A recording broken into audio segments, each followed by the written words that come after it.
அன்பார்ந்த சகோதர சகோதரிகளே, இயேசு கிறிஸ்து நாமத்தினால உங்களை நான் வாழ்த்துகிறேன்.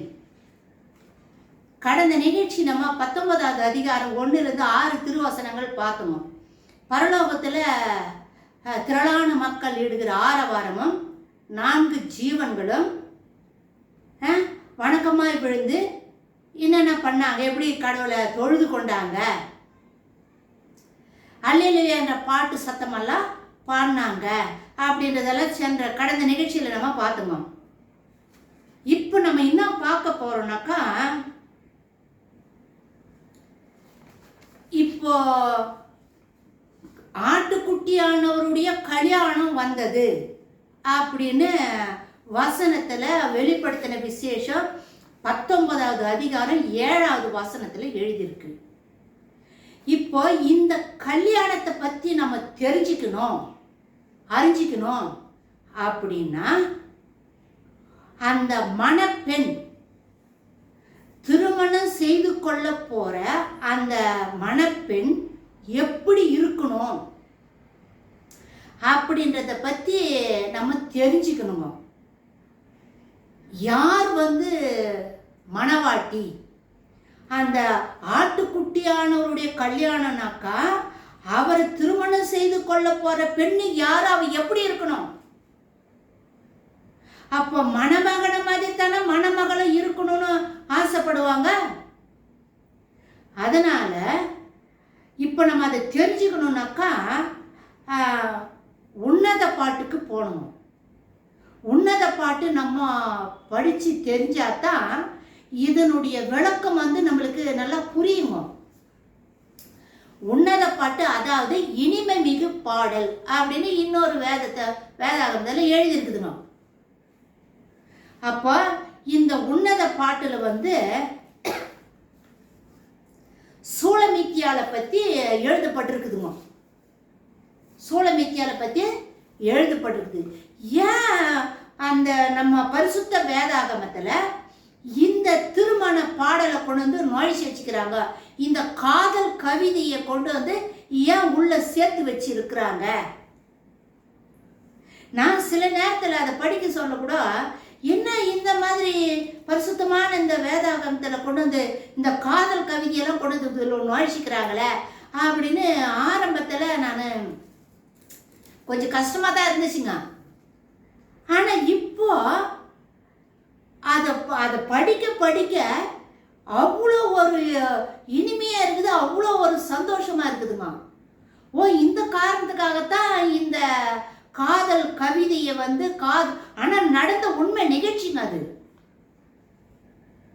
இஸ்ரவேல் தேசத்துல நடந்த உண்மை நிகழ்ச்சி, பாலஸ்தீனாவில் நடந்த உண்மை நிகழ்ச்சி தான் எழுதி வச்சிருக்கிறாங்க.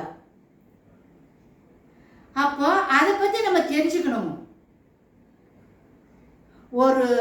ஒரு மணமகனை ஒரு பெண் திருமணம் செய்து கொள்ள போறான்னா அவளுடைய மனநிலை எப்படி இருக்கணும் அப்படின்றத பத்தி இப்ப நம்ம பார்க்கலாம். உன்னத பாட்டுக்கு போகணும். தாபோதர் மலையின் தெற்கே 5 மைல் தொலைவில் உள்ள கலிலேயா பட்டணமான சூலேமில் உள்ள கன்னிப்பெண் ஒருத்தியை இப்பாட்டு விவரிக்கிறது.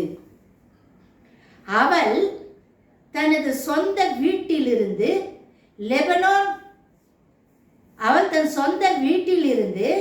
லெபனோன் மாவட்டத்தில் இருந்த சாலமோன் மாளிகைக்கு எடுத்து செல்லப்படுகிறாள். தான் வீட்டில் இருக்கிற பெண்ணை, அதாவது அந்த தோட்டத்தில் இருக்கிற அந்த பெண்ணை சாலமோன் தூக்கிட்டு போயிட்டாராம். ஏன் எடுத்துன்னு போனாரு அப்படின்னு அவள் தன் தாயாரோடு வாழ்ந்து வந்தவள். யார்? இந்த சூலமித்தியால் தன்னுடைய அம்மாவோடு கூட குடும்பத்தில் வாழ்ந்து வந்த ஒரு பெண்ணு. ஆனால் அவளுடைய சகோதரரோ, அந்த சூலமித்தியாளுக்கு கூட பிறந்த சகோதரர்கள், அண்ணன் தம்பி இருக்கிறாங்க பற்றி, அவங்க அவளை கொடூரமாய் நடத்தி வந்தார்கள். கொடுமைப்படுத்தி இருக்கிறாங்க. கொடுமையா நடத்திட்டு வந்துக்கிறாங்க அந்த பெண்ணை, தங்கச்சிய. அண்ணங்காரனுங்க தங்கச்சிய கொடுமைப்படுத்தி நடத்திட்டு வந்திருக்கிறாங்க. அவளை திராட்சை தோட்டத்துக்கு காவல் காக்கும்படி வைத்து விட்டார்கள். நீ போய் இப்போ என்ன பண்ணி, நீ வீட்டில் இருக்காத, நீ திராட்சை தோட்டத்துக்கு போய் நீ காவல்காரு அப்படின்னு சொல்லிட்டு காவல்காரியை துரத்திட்டாங்க தோட்டத்துக்கு. யாரு? கூட பிறந்த அண்ணன் தம்பிங்க. இப்படி எடுத்து இப்படி போயிட்டாவோ. எங்க திராட்சை தோட்டத்துக்கு காவல் காக்கிறதுக்காக இந்த சூளமித்தியால் வந்து போயிட்டா. அங்க போன பிறகு அவளுக்கு ஒரே வருத்தம். இப்படியெல்லாம் என் குடும்பத்தில் இருக்கிற என் சகோதரர்கள், என் அண்ணன் தம்பிங்க இப்படியெல்லாம் என்னை கொடுமைப்படுத்தி விரட்டி அடிச்சிட்டாங்களே, தோட்டத்துக்கு போய் காவலரு அப்படின்னு என்னை அனுப்பிட்டாங்களே அப்படின்னு சொல்லிட்டு வருத்தப்படுறா. அவ வாழ்க்கையில ஏற்பட்ட அவங்க பண்ண கொடுமை, வீட்டுல அவளுக்கு நடந்த கொடுமையை நினைச்சு வருத்தப்படுறா. வெயில் வேற, காவல் காக்கிறதுனால வெயில் பட்டு அவ மேனியெல்லாம் கருப்பாய் போச்சான். அப்படி இருக்கிறவ அப்படி காவல் காத்துட்டு வருத்தப்பட்டு துக்கப்பட்டு அழுந்து கண்ணீரோட அந்த தோட்டத்துக்கு காவல் காத்துட்டு இருக்கிற வேளையில ஒரு மேய்ப்பன் ஒருத்தர் வராரு. ஆடுகளை மேய்ச்சிக்கிட்டு இருக்கிற ஒரு மேய்ப்பன் வராரு. வந்து இந்த சூளமித்தியால வந்து சந்திக்கிறாரு. இந்த சூளமித்தியால சந்திச்சு, அப்போ ஏமா இன்னத்துக்கு ஏன் நீ இவ்வளோ கவலையா இருக்கிற, இன்னும் இவ்வளோ வருத்தப்படுற, என்ன விஷயம் அப்படின்னு பாசமா கனிவா உட்காந்து கேட்கும்போது அவ வந்து தான் உள்ளத்துல இருக்கிற எல்லா விஷயத்தையும், அவ பட்ட பாடு, அவ அனுபவிச்ச கொடுமைகள், வேதனை, கண்ணீர், துக்கம் சகலவற்றையும் அந்த மேய்ப்பெண் கிட்ட அந்த சூளமித்தியால சொல்றா. அப்போ அந்த மேய்ப்பெண் சொல்றாரு, இந்த மாதிரி அவளுக்கு ஆறுதலான வார்த்தை சொல்றாரு. கலங்காதம்மா, நான் இருக்கிற, தைரியமா இரு, நீ எதுக்கு அழற, வேண்டாம், கலங்காத, தைரியமா இரு அப்படின்னு அந்த மேய்ப்பெண் வந்து தைரியம் சொல்றாங்க சூளமித்தியாளுக்கு. இந்த மாதிரி பல நாள் மேய்ப்பெண் வர்றது, சூளமித்தியால சந்திக்கிறது, போறது வரதுமா இருக்கிறாங்க. இவங்க இப்படியே பழக பழக இந்த மேய்ப்பனுக்கும் இந்த சூளமித்தியாளுக்கும் அன்பு ஏற்படுது. ரெண்டு பேரும் ஒருத்தருக்கு ஒருத்தர் நேசிக்கிறாங்க. மேய்ப்பெண் வந்து சூளமித்தியால நேசிக்கிறாங்க, சூளமித்தியால் வந்து மேய்ப்பெண்ணை நேசிக்கிறாங்க. ஏன்னா இது வரைக்கும் என்னை விசாரிக்கிறதுக்கு யாருமே ஆள் இல்லையே, நான் ஒரு அனாத மாதிரி இந்த இடத்துல இருக்கிறேனே, இப்படி ஒரு ஆள் வந்து கனிவா பேசி அன்பா பேசி எனக்கு வந்து ஒரு ஆறுதலா இருக்குது வந்து பேசும்பொழுது அப்படின்னு அவர் பேசுற பேச்செல்லாம் கேட்டு அவளுக்கு ஆறுதல் அடைந்து சந்தோஷப்பட்டு அந்த மேய்ப்பனை நேசிக்க ஆரம்பிக்கிறார். மேய்ப்பனும் இந்த சூளமித்தியால நேசிக்கிறாங்க. இப்படி இருக்குதே இந்த பொண்ணு அப்படின்னு, சரிம்மா நீ அழாத, கவலைப்படாத, இந்த உலகத்துல எல்லாரும் உன்னை கைவிட்டுட்டா கூட பரவாயில்லம்மா, உங்க வீட்டில் இருக்கிறவங்க, உன் கூட பிறந்தவங்க, என் சொந்த பந்தம் எல்லாரும் உன்னை கைவிட்டுட்டா கூட பரவாயில்ல, நான் உன்னை கைவிட மாட்டேம்மா, நீ கவலைப்படாத, உன்னை நான் வந்து திருமணம் செஞ்சுக்கிறேன் அப்படின்னு தன்னுடைய அன்பை அந்த மேய்ப்பன் வந்து அந்த சூளமித்தியாளுக்கு வெளிப்படுத்துறாரு. வெளிப்படுத்தும் போது அந்த சூளமித்தியாளுக்கு ரொம்ப சந்தோஷமாயி போச்சு. இந்த உலகத்துல நம்மளை ஆதரிக்கிறதுக்கு, நம்மளை விசாரிக்கிறதுக்கு ஒரு ஆள் கூட இல்லாத இருந்தோமே, இப்படி ஒரு ஆள் வந்தாரே, ஒரு மேய்ப்பன் வந்தாரே, நம்மளை வந்து விசாரிக்கிறாரே அப்படின்னு திருமணம் வேற பண்ணிக்கிறேன்னு சொல்லி சொல்றாரே, அவளுக்கு ரொம்ப சந்தோஷமாயி போச்சு. அவ வாழ்க்கையில பட்ட கஷ்டம், நஷ்டம், துன்பம் எல்லாம் பறந்து ஓடிடுச்சு. இந்த மேய்ப்பெண் வந்து பேசி சந்தோஷமாயிடுச்சு. அப்ப சொல்றாரு, அந்த மேய்ப்பெண் சொல்றாரு, நான் வந்து உன்னை திருமணம் கண்டிப்பா பண்ணிக்குவேன், நான் உன்னை திருமணம் பண்ணிக்கிறேன்றதுக்கு அடையாளமா இந்த என் கையில் இருக்கிற மோதிரத்தை உனக்கு நான் கொடுக்குறேன் அப்படின்னு சொல்லிட்டு தாங்கிட்ட இருக்கிற அந்த மோதிரத்தை எடுத்து சூலமித்தியாளுக்கு போடுறாரு மேய்ப்பன். இது அடையாளமா இந்த மோதிரம் நான் உன்னை திருமணம் செஞ்சுக்கிறேன்றதுக்கு அடையாளம். நான் கெட்டி படித்துட்டு போறேன், உனக்கு உறுதிமொழி கொடுக்குறேன், கண்டிப்பா நான் உன்னை திருமணம் செஞ்சுக்குவேன் அப்படின்னு உறுதிமொழி கொடுத்து அந்த மோதிரத்தை அந்த சூலமித்தியாளுக்கு போட்டு போறாரு. நான் போறேம்மா, நான் கண்டிப்பா உன்னை கூட்டிட்டு போவேன், என் வீட்டுக்கு நான் கூட்டிட்டு போவேன், நான் கூட்டிட்டு போயிட்டு உன்னை நான் திருமணம் பண்ணிக்கிறேம்மா அப்படின்னு அந்த மேய்ப்பன் சொல்லிட்டு போயிட்டாரு. போயிட்ட பிறகு இவளுக்கு மனசுல ஒரே சந்தோஷம். நாள் ஓடுது ஓடுது, வருவாரு மேய்ப்பன் வருவாரு, நம்மளை கூட்டின்னு போவாரு, நம்மளை திருமணம் செய்து கொள்ள போறாரு அப்படின்னு இவ கற்பனை பண்றா, கனவு காண்றா, ஆவியில நினைச்சு பார்க்கறா. அந்த திருமணம் எப்படி இருக்கும், அந்த திருமண வைபவம் எப்படி இருக்கும், எப்போ வருவாரு எப்போ வருவாரு, ஏக்கம். திருமணம் செஞ்சுக்குவேன்னு சொல்லிட்டு போனாரே, அடையாளத்தை கொடுத்துட்டு போயிருக்கிறாரே, உறுதிமொழி கொடுத்துட்டு போயிருக்கிறாரே, கண்டிப்பா வருவாரு, என்னை திருமணம் செய்து கொள்வாரு அப்படின்னு சொல்லிட்டு ஏக்கத்தோடு காத்துட்டு இருக்கிறார். இப்படி இருக்கிற இந்த நேரத்துல இன்னொரு மேய்ப்பன் வரான். யாரு? சாலமோன் என்ற மேய்ப்பன்.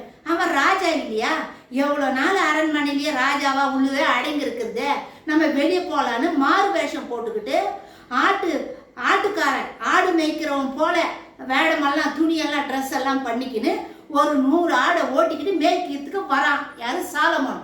அப்படி வரும்போது இந்த சூலமித்தியால சாலமோன் சந்திக்கிறான். சந்திக்கும் போது அந்த முதல் மேய்ப்பன் எப்படி பேசினாரோ அதே மாதிரி பேசுறான் இவனும். நீ கவலைப்படாத, உன்னை நான் திருமணம் பண்ணிக்கிறேன், நான் ராஜாவா இருக்கிறேன், எனக்கு அதிகாரம் இருக்குது, எனக்கு செல்வம் இருக்குது, எனக்கு அரண்மனை இருக்குது, உன்னை ராஜாதி மாதிரி வச்சு பார்த்துக்குவேன், நான் உன்னை திருமணம் செஞ்சுக்கிறேன், உனக்கு எந்த குறையுமே இருக்காது, நான் தான் ராஜாவாச்சே, இந்த உலகத்துக்கே நான் அதிகாரியா இருக்கிறேன், இந்த உலகமே என் கையில் இருக்குது, உனக்கு எந்த குறையும் இருக்காது, நான் உன்னை திருமணம் செய்து கொள்றேன் அப்படின்னு அந்த சாலமோன் இந்த சூலமித்தியாள்கிட்ட பேசுறான். ஆனா இந்த சூலமித்தியால் எந்த ஒரு காரியத்துக்குமே தான் இதயத்தை விட்ட கொடுக்கல. பேசதான் வாங்கிக்கினான். ஆனா அவன் பேசும்போதும் அவன் எது சொன்னாலுமே அதுல ஒரு ஈர்ப்பு சக்தி இல்ல, ஒரு அன்பும் வரல, ஒரு பாசமும் வரல. இவருடைய எண்ணம் எல்லாம் முதல்ல பேசிட்டு போனார் பாரு மேய்ப்பன், நான் திருமணம் செய்து கொள்றேன் சொல்லிட்டு மோதிரத்தை கொடுத்துட்டு போனாரு, அவர் மேலேயே கவனமா இருக்கிற அந்த சூலமித்தியாள். அப்போ இத அவ சொல்றா, நான் கழட்டி போட்ட ஆடையை எப்படி அழுக்காக்குவேன் அப்படின்னு சூலமித்தியால் சொல்றா. இத இது எதை குறிக்குது அப்படின்னு சொன்னா பாருங்களேன், அவள் தன் தாயாரோடு வாழ்ந்து வந்தவள், ஆனால் அவளுடைய சகோதரரோ அவளை கொடூரமாய் நடத்தி வந்தார்கள், அவளை திராட்சை தோட்டத்துக்கு காவல் காக்கும்படி வைத்து விட்டார்கள். மேய்ப்பரின் அன்பை விட்டு தன்னிடமா இழுத்து கொள்ள விளைகிறான். அந்த மேய்ப்பனுடைய அன்பை விட்டுட்டு என்ன நீ நேசி அப்படின்னு சொல்லிட்டு சாலமோன் வரான். ஆனா அவன் இடம் கொடுக்கவே இல்லை. இது எதை அர்த்தப்படுத்துது அப்படின்னு சொன்னா, இப்ப பாருங்க, அவ என்ன தெரியுமா நினைக்கிறா, ஆனால் அவளோ அவனை கவனிக்கவில்லை. யாரு? 2வது வந்தானே மேய்ப்பன் சாலமோன். அவன் பேசுறதெல்லாம் கவனிக்கவே இல்லை, கவனிக்கவும் இல்லை, இடம் கொடுக்கவும் இல்லை. பகல் வேளையில் அவள் நேச மேய்ப்பனாகிய தன் நாயகனை நினைத்து தனக்குள் பேசிக்கொண்டு அவரது நேச சத்தம் தன்னை அழைக்கிறதாக உணர்ந்து மனோபாவனை செய்து கொள்ளுகிறாள். இப்படி அவர் வர்றதாகவும் அவர் பேசுறதாகவும் அவர் குரலை இவ கேட்கிற மாதிரியும் கற்பனை பண்ணிக்கிறாள். மனோபாவனை செய்து கொள்ளுகிறாள் அப்படின்னா மனசுல அப்படி கற்பனை பண்றா. அவரையே நினைச்சிட்டு இருக்கிறா. முதல்ல பேசிட்டு மோதிரம் கொடுத்துட்டு போனாரு பாரு அந்த நல் மேய்ப்பன். அந்த மேய்ப்பனி மேலேயே கவனமா இருக்கிறா. இவோ அதே யோசனை, அதே பைத்தியமாக்குறா. இரவு வேளைகளில் கனவில் தன் நாயகனை காண்கிறவளாகவும், கனவுல அந்த திருமணம் செஞ்சுட்டு போறேன்னு சொன்னார அந்த நாயகனை அவ கனவுல பார்க்கறதாகவும், அவரை தேடிய வண்ணமாய் பட்டணத்தின் தெருக்கள் தோறும் அலைந்து திரிகிறவள் போல கற்பனை உலகில் ஆழ்ந்த வண்ணம் காட்சி காண்கிறவளாய் இருக்கிறாள். சில வேளைகளில் இப்படியே இவ தெருவில் ஓடுறா, எங்க என் நேசர் அப்படின்னு தேடுறா. கற்பனை கனவுல அந்த மாதிரிங்க தெருவா அலையிறா, அலைஞ்சு திரியிறா. கற்பனையில அப்படியே முழுகி போறா. கற்பனையில கனவுல அவரை பார்க்குற மாதிரி, அவர் கனவுல வர மாதிரி இவளுக்கு தெரியுது. சில வேளைகளில் தனது நேசரது அழகை எண்ணி அவருடைய 2 பேரும் உட்காந்து பேசினாங்க இல்லையா, அப்போ அந்த நேசருடைய அந்த மேய்ப்பனுடைய அழக இவர் ரசிக்கிறார். அழகை எண்ணி ரசித்து அழகை எண்ணி புகழுகையில் அந்த அழகை எண்ணி எண்ணி இவ மனசுக்குள்ள அப்படியே இவளுக்கு பூரிப்பாகுது. அந்த மேய்ப்பனுடைய அழகு புகழுகையில் தன்னையும் அறியாமல் பூரித்து துள்ளி விடுகிறவளாயும் அவரை அன்பின் ஏக்க துணியுடன் அழைக்கிறவர்களாயும் காணப்படுகிறாள். இந்த மாதிரி அவருடைய அன்பை, அவருடைய அழகுல எண்ணி எண்ணி பார்க்கிறா. அந்த அன்பை பார்க்கிறா. ஒரே பூரிப்பாவது துள்றா. பூரித்து துள்ளி விடுகிறவளாகவும் அவரை அன்பின் ஏக்கத்தொடியுடன், அன்பின் ஏக்கத்தோடு, அன்பின் சத்தத்தோடு அழைக்கிறவளாகவும் காணப்படுகிறாள். கூப்பிடுறா, அன்பா கூப்பிடுறா. நேசரே நாயகரை கூப்பிடுறா. ஏக்க துணியோடு வரேன்னு சொல்லிட்டு போனீங்களப்பா, என்னை திருமணம் செஞ்சுக்கிறேன்னு சொல்லி சொன்னீங்களே, இன்னும் வரலையே, எப்போ வருவீங்க என் நேசரே, என் மணவாளனே, என் அன்பே, என் அழகே, எப்போ வருவீங்க? ஏக்க துணியோடு இவள் அழைக்கிறாள். அதனால தான் மாரநாதா அப்படின்னு சொல்றேன் இல்லையா. மாரநாதா என்ன அர்த்தம்? கர்த்தராகி இயேசுவே வாரும், நம்ம கூப்பிடுறோம். அதனால தான் நம்ம வீடியோ முடியும் போது, ஒவ்வொரு வீடியோ முடியும் போதும் மாரநாதா அப்படின்னு சொல்லி சொல்றோங்க. நம்ம நேசரை நம்ம அழைக்கிறோம். தனது அன்பின் ஆண்டவரை முகமுகமாய் காண முடியாத நிலையில், முகமுகமா பார்க்க முடியலையே, அப்ப பார்த்துட்டு போனாரு, இன்னும் பார்க்க முடியலையே, அவருடைய முகத்தை நான் எப்ப பார்க்க போறேன்? அவருடைய முகத்தை காண முடியாத நிலையில் தவித்து கொண்டிருக்கும் உண்மையான சபையின் அன்பின் பெருக்கத்தை சித்தரிக்கும் அழகான உருவக வெளிப்பாட்டை உன்னத பாட்டிலிருந்து பார்க்கிறோம். எப்படி இந்த சூளமித்தியால் பாருங்க, இந்த சூளமித்தியால் தான் சபை, மணவாட்டியாகிய சபை கரை திரை இல்லாம ஒரே ஒருத்தரை நேசிக்கிறவ, அவ தான் மணவாட்டி, மணவாட்டி தான் சபை. அந்த சபையைத்தான் சூளமித்தியாளுக்கு இங்க ஒப்பிட்டு சொல்றோம். அந்த நல் மேய்ப்பன் மேய்ப்பனா வந்தாரு பத்தியா, அவர் தான் நம் ஆண்டவராகிய இயேசு கிறிஸ்து. அவரு இந்த பூமிக்கு வந்தாரு. பரலோகத்தில் இருந்து இந்த பூமிக்கு ஆடுகளை மேய்க்கிற மேய்ப்பனாக இந்த பூமிக்கு வந்தாரு. அதான் ஆட்டுக்குட்டியானவருடைய கல்யாணம் சொல்லி சொல்றோம்.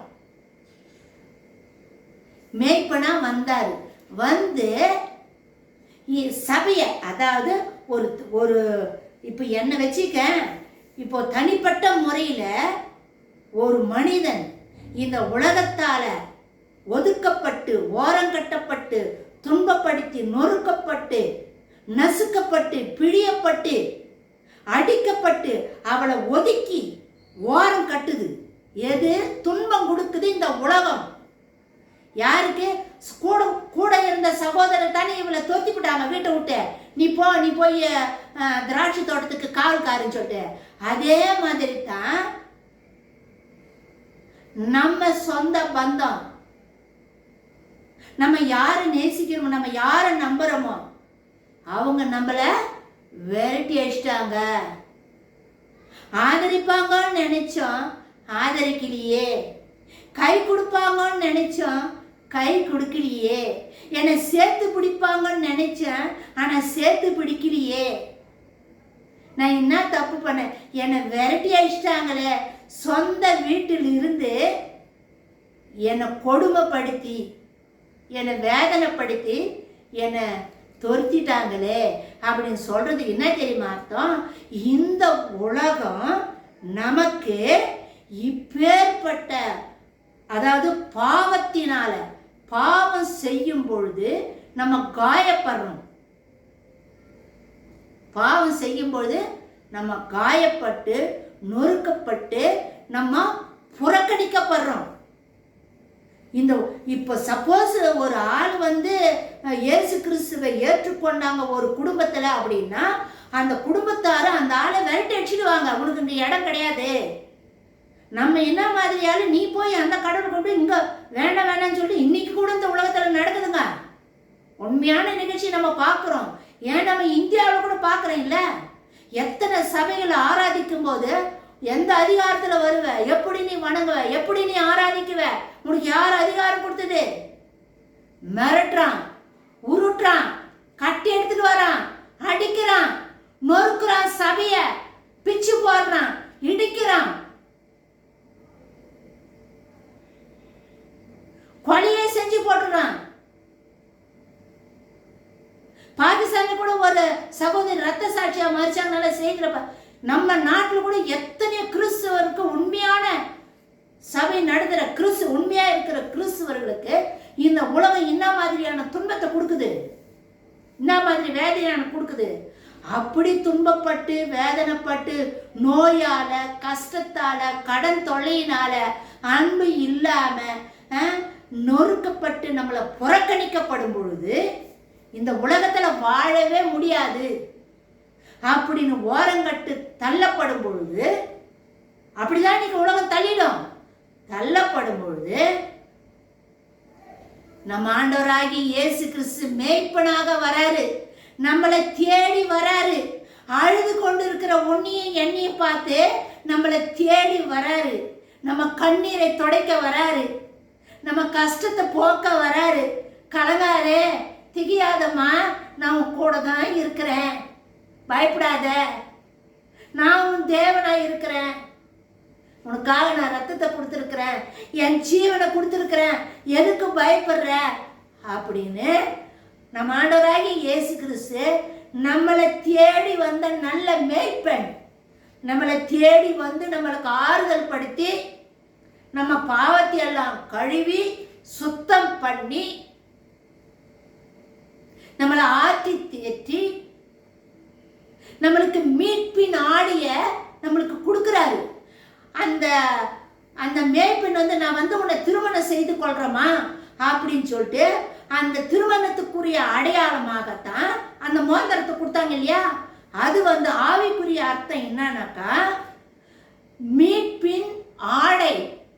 ரட்சிக்கப்படும் பொழுது, ஒரு ஆத்துமா ரட்சிக்கப்படும் பொழுது, அவங்க பாவமெல்லாம் கழுவி சுத்திகரிக்கப்பட்ட பிறகு இயேசு கிறிஸ்து மீட்பின் ஆடை, பரிசுத்தம் என்ற ஆடைய நம்ம மேல போத்துறாரு.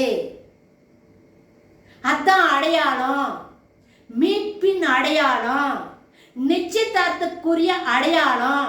என்னை நிச்சயம் பண்ண வந்திருக்கிறாரு. அவர் ரத்தத்தினால என் பாவத்தை கழுவிட்டாரு. அவர் ரத்தத்தை என் நெத்தியில அடையாளம் இட்டு இருக்கிறாரு. தவ் என்ற வார்த்தையை, எபிரேய வார்த்தையை நம்ம படிச்சுமா. 2வது வீடியோங்க, தயவு செய்து அந்த வீடியோ பார்க்கலன்னா ஆல்பாவும் ஒமேகாவுன்ற எழுத்து பத்தி படிச்சிருக்கிறேன். தவ், தவ்ன்றது அடையாளம் இருது. நம்ம ஆண்டவராகிய இயேசு கிறிஸ்து நம்மளுக்கு அடையாளத்தை கொடுத்திருக்கிறாரு. என்ன அடையாளம்னா, அவரு ரத்தத்தினால நம்மளை கழுவி நம்மளை முத்திரையிட்டு இருக்கிறாரு. ரத்தத்தினால முத்திரையிட்டு இருக்கிறாரு. ரத்த உடன்படிக்கை, ரத்தத்தின் மூலமாக உடன்படிக்கை செய்து கொண்டிருக்கிறாரு. 1 கொரிந்தியர் 11வது அதிகாரத்துல இது என்னுடைய சரீரம், இது என்னுடைய ரத்தம் அப்படின்னு சொல்லிட்டு நம்மளோட கூட அவருடைய சரீரத்தின் மூலமாக, ரத்தத்தின் மூலமாகவும் நம்மளோடு கூட உடன்படிக்கை செய்து கொண்டிருக்கிறார். அது இயேசு கிறிஸ்துனுடைய ரத்தம் தான் உடன்படிக்கையின் அடையாளம், திருமணத்துக்குரிய அடையாளம். இயேசு கிறிஸ்துனுடைய ரத்தம் தான் திருமணத்துக்குரிய அடையாளம். நிச்சயதாரம் பண்ணிக்கிறாரு. இந்த பூமியில நிச்சயதாரம். இப்ப நான் ரட்சிக்கப்பட்டேன்னா என் மேல அவர் ரத்தத்தினால என்ன அடையாளம் இருக்கிறாரு. நான் மணவாட்டி, அவருக்காக என்னை பிரித்து எடுத்திருக்கிறாரு. என்னை திருமணம் செய்து கொள்ள போறாரு. எனக்கு ஒரு அடையாளத்தை கொடுத்துட்டு போயிருக்கிறாரு. என்ன அடையாளம்? அவருடைய ரத்தம் தான் எனக்கு அடையாளம். அவர் ரத்தத்தினால தான் என்னோட உடன்படிக்கை செய்திருக்கிறாரு. திருமணம் செய்து கொள்ள போறேன் அப்படின்ற உடன்படிக்கைய என்னோட அவர் செய்து கொண்டிருக்கிறார். திருமணத்துக்குரிய நிச்சயதார்த்தம், நிச்சயம் பண்றது அதான். இந்த பூமியில நிச்சயதார்த்தம் நிச்சயம் பண்றாரு. உறுதிமொழி கொடுத்து கெட்டிப்படுத்தி அடையாளம் விட்டுட்டு போய்க்கிறாரு. அவர் உயிரை கொடுத்து என்ன காப்பாத்தினாரு. அவரு ரத்தத்தின் மூலமாக, ரத்தத்துல தானே உயிர் இருக்குது, ரத்தத்துல தானே ஜீவன் இருக்குது, அதை கொடுத்து என்னை மீட்டெடுத்தாரு. அந்த ரத்தத்தினால யாரெல்லாம் இந்த பூமியில முத்திரையிடப்பட்டிருக்கிறாங்களோ அவங்கெல்லாம் தான் மணவாட்டிகள். அவங்கெல்லாம் தான் மணவாட்டி. அந்த மேய்ப்பெண் மோந்திரத்தை கொடுத்துட்டு போனார் இல்லையா, நான் உன்னை திருமணம் செய்து கொள்றேன்னு, அதுதான் இயேசு கிறிஸ்துடைய ரத்தம். இயேசு கிறிஸ்து ரத்தம் தான் நிச்சயதார்த்தத்துக்குரிய அடையாளம் அப்படின்னு நம்ம பார்க்குறோமா. இப்போ அடுத்தது, தனது அன்பின் ஆண்டவரை முகமுகமாய் காண முடியாத நிலையில் சொல்லிட்டு போனாரு. இன்னும் பார்க்க முடியலையே, நான் ஒரு முகத்தை பார்க்கணும் அப்படின்றது இவளுக்குள்ள ஒரு ஏக்கம் நிலையில் தவித்து கொண்டிருக்கும் உண்மையான சபை. யாரெல்லாம் ரட்சிக்கப்பட்டு இந்த சூளமித்தியால போல மேய்ப்பனை தவிர வேற யாருக்கும் என் இதயத்தை கொடுக்க மாட்டேன், என் மனசை கொடுக்க மாட்டேன், என் வாழ்க்கையை கொடுக்க மாட்டேன், இந்த உலகத்துக்கு என்ன நான் அர்ப்பணம் செய்ய மாட்டேன். ஏற்கனவே நான் அர்ப்பணம் பண்ணிட்டேன். யாருக்காக? மணவாளனாகிய இயேசு கிறிஸ்துக்காக என்னை நான் அர்ப்பணம் பண்ணிட்டேன். இதுக்கு மேல்பட்டு வேற யாரையும் நான் ஏறெடுத்து பார்க்க முடியாது. உலகத்தின் பக்கம் நான் சாய முடியாது. பொண்ணு பொருள் பக்கம், பணம், பொண்ணு பொருள், ஆஸ்தி, அந்தஸ்து, அழகு, உயர்வு எல்லாத்துக்குமே நான் சாய மாட்டேன். இந்த உலகத்துல இருக்கிற எப்பேற்பட்ட காரியம் வந்தாலும் அதுக்கெல்லாம் நான் செவி கொடுக்க மாட்டேன். என் மனசை கொடுக்க மாட்டேன். என் மனசெல்லாம் என் நேசர் மேல தான் இருக்குது. என்னை திருமணம் செய்து கொள்ள போறேன்னு சொன்னார் பாரு, அவர் மேல தான் என் இதயம் இருக்குது. சாலமோன் தான் சாத்தான். ஆவிக்குரிய அடையாளம் சாலமோன் தான் சாத்தான். சாத்தான் ரட்சிக்கப்பட்ட ஆத்துமாவை இவ்வுலகின் சம்பத்து மேன்மை ஆகியவற்றால் எந்நேரமும் இழுக்கப்பட்டு தனது நாயகன் நல் மேய்ப்பனை இம்மானுவேலின் அன்பை விட்டு அகன்று இப்பிரபஞ்சத்தை நோக்கி வரும்படி நயம் காட்டி அழைக்கப்பட்டு கொண்டே இருக்கிறது. சாத்தான் தான் அந்த சாலமோன் ஆவிக்குரிய அர்த்தமும். அவன் ரெண்டாவது என்ன சொல்ற, இந்த உலகத்துக்கு நான் ராஜா, நான் இந்த உலகத்தில் இருக்கிற எல்லா வல்லமையும் என்கிட்ட கொடுக்கப்பட்டிருக்குது, நான் தான் இந்த உலகத்துக்கு ராஜா, எல்லா செல்வம் என்கிட்ட இருக்குது, உன்னை ராணி மாதிரி வச்சுக்கிறேன், நீ வந்துருன்னு சொல்லி கூப்பிட்டான் பத்தியா, உன்னை திருமணம் செஞ்சுக்கிட்டேன்னு சொல்லி கூப்பிட்டான் பத்தியா, அவன் தான் சாத்தான். உலக மாய உலக சிற்றின்பத்தை ஆசா பாச காட்டி ரட்சிக்கப்பட்ட ஆத்மாவை மயக்கும். ஏன்னா அந்த நேசரை விட்டு பிரிக்கணும், அந்த அன்பை விட்டு பிரிச்சணும், அதுதான் சாத்தானுடைய கோல். ஆனால் அந்நல் மேய்ப்பனை விட்டு, அதாவது சாலமோன் போன்ற நாயகர்களுக்கு, அதாவது சாத்தானுக்கு தனது இதயத்தை கொடுத்துவிட சபையாகிய மணமகளுக்கு நேராய் இப்பிரபஞ்சத்து செல்வங்களையும் பகட்டு சிற்றின்பங்களையும் காண்பித்து மயக்குகிறது இவ்வுலகம். ரட்சிக்கப்பட்ட ஒரு ஆத்துமாவை இவ்வுலகத்தில் இருக்கிற செல்வம், பணம், எல்லா மாயையும் சிற்றின்பத்தை எல்லாம் காட்டி ரட்சிக்கப்பட்ட ஒரு ஆத்துமாவை மயக்கி தான் பக்கம் இழுக்க பார்க்குது.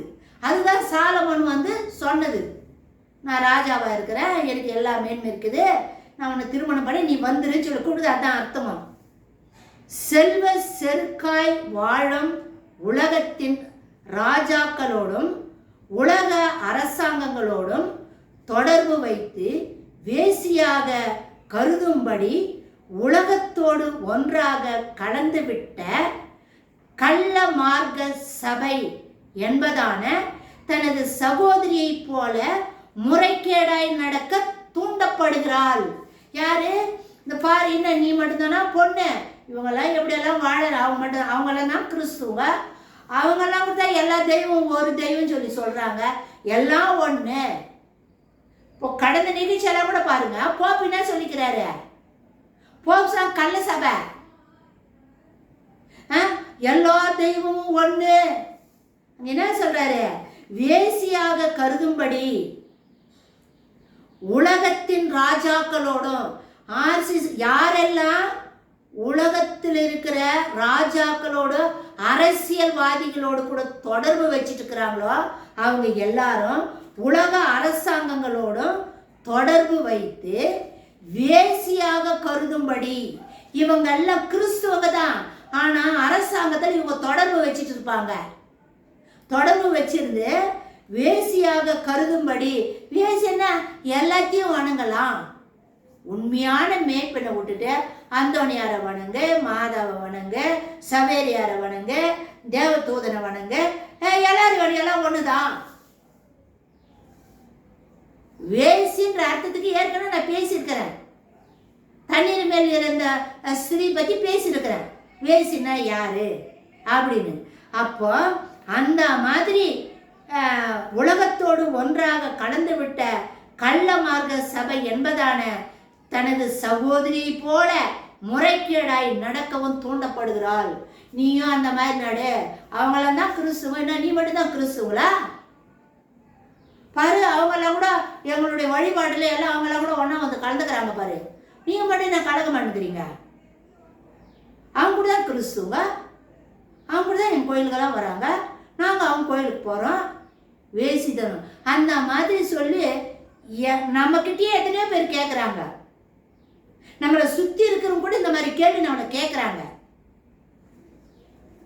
ஆனால் அவளது விண்ணுலக நேசரை அவளால் விடவே முடியவில்லை. உண்மையான அந்த நேசர் அவளால் விட முடியல.